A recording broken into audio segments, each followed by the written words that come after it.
أعوذ بالله من الشيطان الرجيم بسم الله الرحمن الرحيم كذبت قبلهم قوم نوح وأصحاب الرس وثمود وعاد وفرعون وإخوان لوط وأصحاب الأيكة وقوم تبع كل كذب الرسل فحق وعيد أفعينا بالخلق الأول بل هم في لبس من خلق جديد وَلَقَدْ خَلَقْنَا الْإِنسَانَ وَنَعْلَمُ مَا تُوَسْوِسُ بِهِ نَفْسُهُ وَنَحْنُ أَقْرَبُ إِلَيْهِ مِنْ حَبْلِ الْوَرِيدِ إِذْ يَتَلَقَّى الْمُتَلَقِّيَانِ عَنِ الْيَمِينِ وَعَنِ الشِّمَالِ قَعِيدٌ مَا يَلْفِظُ مِنْ قَوْلٍ إِلَّا لَدَيْهِ رَقِيبٌ عَتِيدٌ۔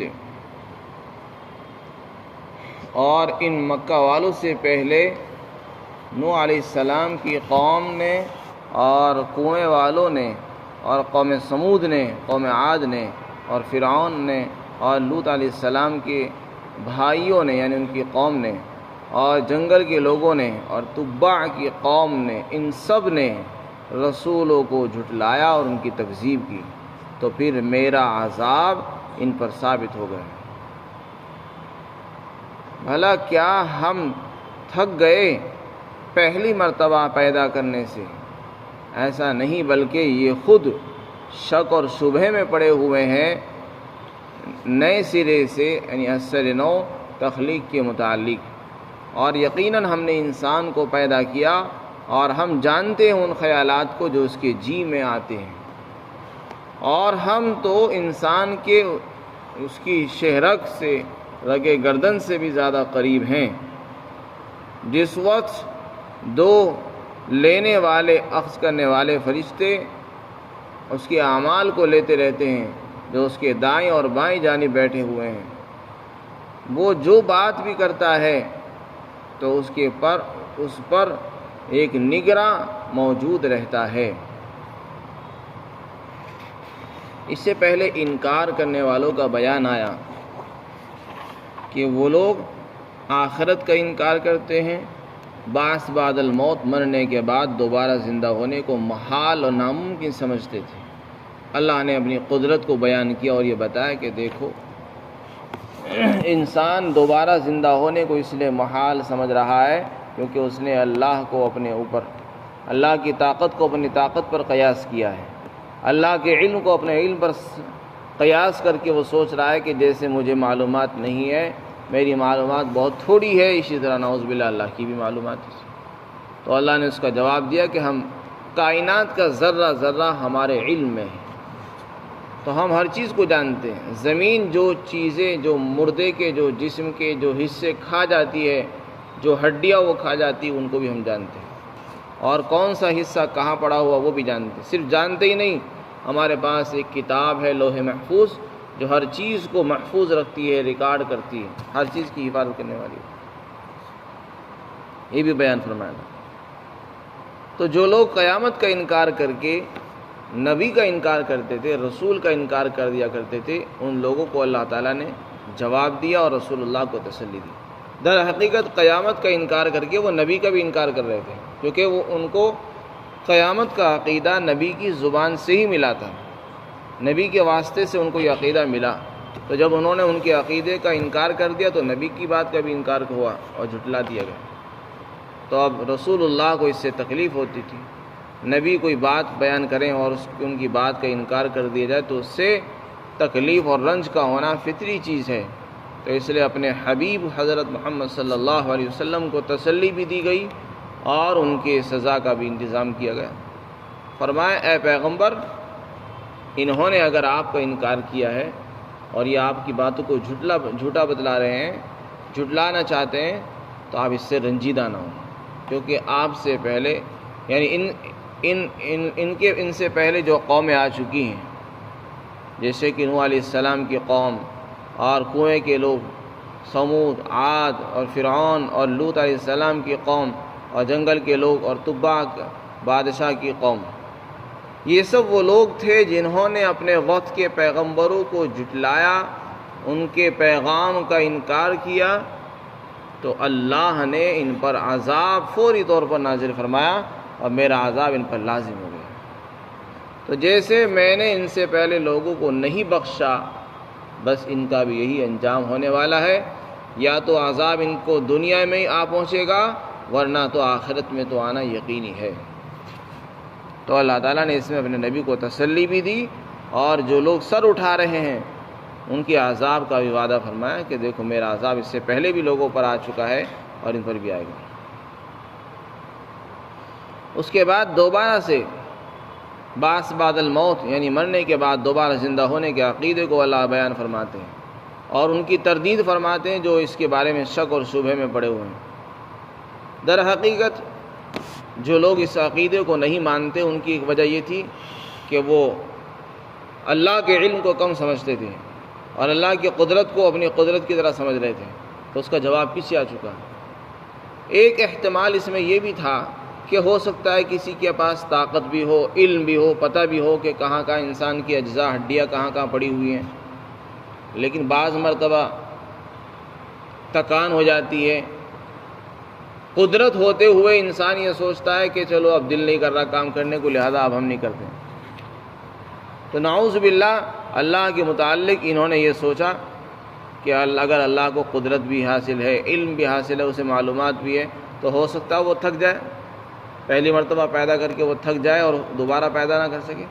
تو اللہ نے اس ساری چیزوں کی تردید فرمائی اور انکار کیا کہ تکان کا آنا اور گراوٹ کا پیدا ہونا یہ انسان کے ساتھ مخصوص ہے، خدا کو نہ تکان آتی ہے، نہ گراوٹ آتی ہے، نہ وہ تھکتا ہے، نہ کمزور ہوتا ہے۔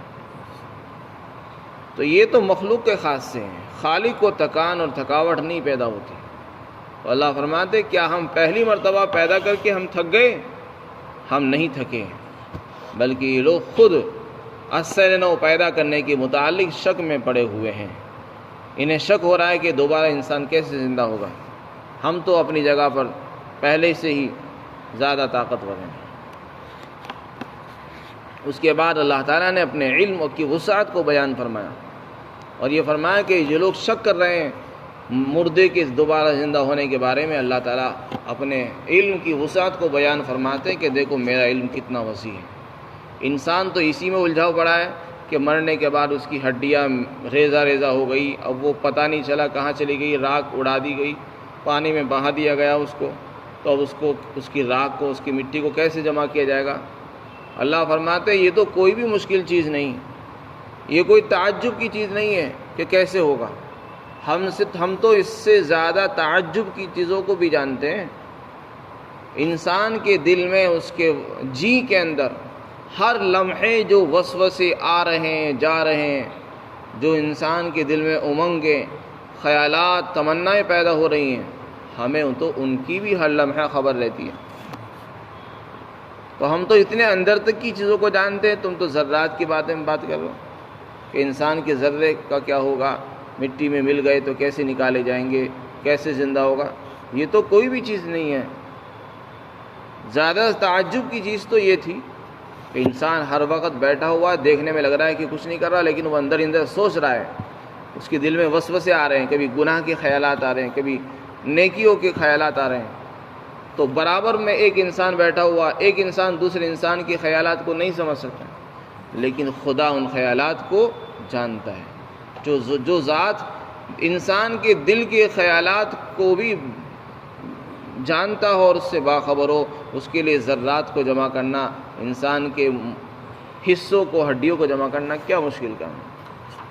پھر فرمایا یہ تو علم کی بات ہوئی۔ انسان جو بولتا ہے، انسان کے اعمال میں سب سے ہلکا عمل ہے بولنا، ہم اس کو بھی جانتے ہیں۔ اس کا ہر لفظ فرشتے ریکارڈ کر رہے ہیں۔ ہم نے 2 فرشتے بٹھا دیے ہیں، جو بھی بولتا ہے، اچھا لفظ بولے، خراب بولے، نیکی کرے، برائی کرے، ہر چیز لکھی جا رہی ہے۔ ہمیں تو اس کا بھی علم ہے۔ وہ جو بھی کرتا ہے اس کے سارے حالات کا ہمیں علم، اس کے دل کے وسوسوں کا ہمیں علم، خیالات کا علم، اس کے سارے کاموں کا علم، اس کی ساری باتوں کا ہمیں علم۔ تو ہمارا علم تو اس قدر وسیع ہے۔ تو اتنے اس قدر وسعت کے باوجود بھی پھر یہ کہنا کہ انسان کیسے زندہ ہوگا، تو یہ اللہ پر یقین کی کمی، کمزوری کی علامت ہے۔ فرمایا اور ہم نے تو انسان کو پیدا کیا اور ہم ان خیالات کو بھی جانتے ہیں جو اس کے جی میں آتے ہیں، یعنی اس کا نفس اس کے دل میں جو وسوسے ڈالتا ہے اس کو بھی ہم جانتے ہیں۔ فرمایا ہم کیسے جانتے ہیں؟ اس کی دلیل بیان فرمائی کہ انسان کے وسوسے تو اس کے دل میں آتے ہیں۔ فرمایا ہم تو انسان کے بہت قریب ہیں، انسان کو اپنے حال کی خود خبر نہیں، ہمیں اس کے حال کی اس سے زیادہ خبر ہے۔ فرمایا ہم انسان کی کتنے قریب ہیں؟ علم کے اعتبار سے، معلومات کے اعتبار سے اتنے قریب ہے کہ جیسے انسان کی ایک رگ ہوتی ہے جو دل سے نکلتی ہے اور گردن تک آتی ہے، جس کے اندر اس کی روح چلتی ہے، کہ اگر وہ کاٹ دی جائے تو انسان کی زندگی ختم ہو جاتی ہے، اس کو شہرک بولتے ہیں۔ ورید قرآن نے استعمال کیا کہ اگر وہ رگ کٹ جائے وہ انسان کی زندگی ختم ہو جاتی ہے، تو وہ انسان کے انتہائی قریب ہے، دل سے جڑی ہوئی ہے۔ تو ہم اس رگ سے بھی زیادہ انسان کے قریب ہیں، بلکہ انسان کو بھی اپنے اندر کی چیزوں کا پتہ نہیں ہوگا کہ میرے اندر کیا چل رہا ہے، میرے پاس کیا حالت پیش آ رہی ہے، میرے جسم کے اندر کیا کمزوری ہے، کیا پریشانی ہے۔ انسان کو خود اپنے حالات کا علم نہیں، جتنا حالات کا علم ہمیں اس کے حالات کے بارے میں ہے۔ تو یہ حالات کے اندر انسان کے سارے افعال اور اعمال آ گئے، تو اس کے خیالات کو بھی جانتا ہے، اس کے سارے افعال، حالات، اس کے سارے کاموں کو اللہ جانتا ہے۔ تو اس کی وسعت کو اللہ نے بیان کر دیا کہ ہم انسان کے اس کی رگ سے بھی زیادہ قریب ہیں، اور پھر باتوں کو بیان کریں، اور ہم انسان کے قریب ہیں اس کی رگ جان سے بھی زیادہ۔ پھر فرمایا جس وقت دو لینے والے فرشتے لیتے رہتے ہیں اس کے اعمال کو جو دائیں اور بائیں بیٹھے ہوئے ہیں۔ چنانچہ یہ تو حالات کا علم ہے، یہ تو ہمارے علم کی بات ہے کہ ہمیں ہر چیز کا علم ہے، انسان کے خیالات کا علم، دل میں کیا خیالات پیدا ہو رہے ہیں، اس کے سارے کاموں کا علم۔ اور صرف ہم نے اسی پر اکتفا نہیں کیا، ہم نے دو فرشتوں کے لیے کا انتظام الگ سے کر رکھا ہے کہ وہ جو کچھ بھی کرے اس کو بھی لکھتے رہو تم۔ ہمیں تو معلومات پہلے سے بھی، اگر وہ نہ لکھتے تب بھی معلومات تھی، لیکن پھر بھی ہم نے دو فرشتے مقرر کر رکھے جو کرامن کاتبین یعلمون ما تفعلون، جو تم کرتے ہو اسے جانتے ہیں، اس کو لکھتے رہتے ہیں۔ ان کو کرامن کاتبین کہتے ہیں۔ ایک دائیں طرف بیٹھا ہوا ہے، دوسرا بائیں جانب، دائیں طرف والا نیکیاں لکھتا ہے، بائیں جانب والا برائیاں لکھتا ہے، اور پھر دائیں طرف والا فرشتہ بائیں فرشتے پر نگراں بھی ہیں کہ اگر وہ کوئی گناہ کرتا ہے تو دائیں طرف والا اس کو روک دیتا ہے کہ ابھی مت لکھ، اگر وہ توبہ کر لیتا ہے تو اس کو مٹا دیا جاتا ہے، نہیں لکھتا وہ، اور اگر وہ توبہ نہیں کرتا، استغفار نہیں کرتا، تو پھر اس کو کہا جاتا ہے تو وہ لکھ دیتا ہے۔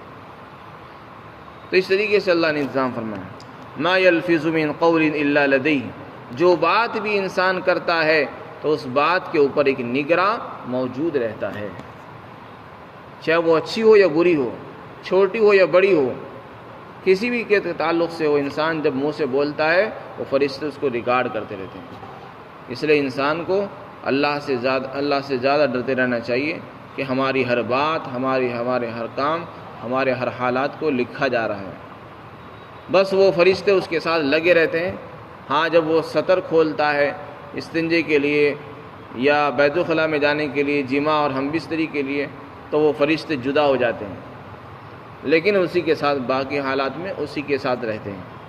اور اللہ نے ان کے اندر اتنی صلاحیت رکھی ہے کہ اگر وہ اس سے جدا بھی ہو جاتے ہیں تو ان کو معلومات رہتی ہے کہ وہ کیا کر رہا ہے۔ تو اس طریقے سے اللہ نے اپنی وسعت کو بیان کر کے بعث بعد الموت کے عقیدے کو ثابت فرمایا کہ جو ذات انسان کے اتنی زیادہ قریب ہو، اس کی دلوں کے حالات سے بھی واقف، اس کے سارے کاموں سے واقف، اس کی باتوں کو بھی ریکارڈ کر رہی ہو، بھلا اس کو اتنا پتہ نہیں ہوگا کہ وہ مرنے کے بعد اس کے حصے کہاں پہنچ گئے، ہڈیاں کہاں چلی گئی، اس کی کھال، اس کے چمڑے کہاں پہنچ گئے، اس کے ناخن کہاں گئے۔ تو جو ذات یہ سارے ریکارڈ رکھتی ہے، اس کے یہ ریکارڈ ہونا تو بہت آسان ہے، مشکل کام نہیں ہے۔ اللہ تعالی ہم سب کو اس عقیدے پر عمل کی توفیق عطا فرمائے۔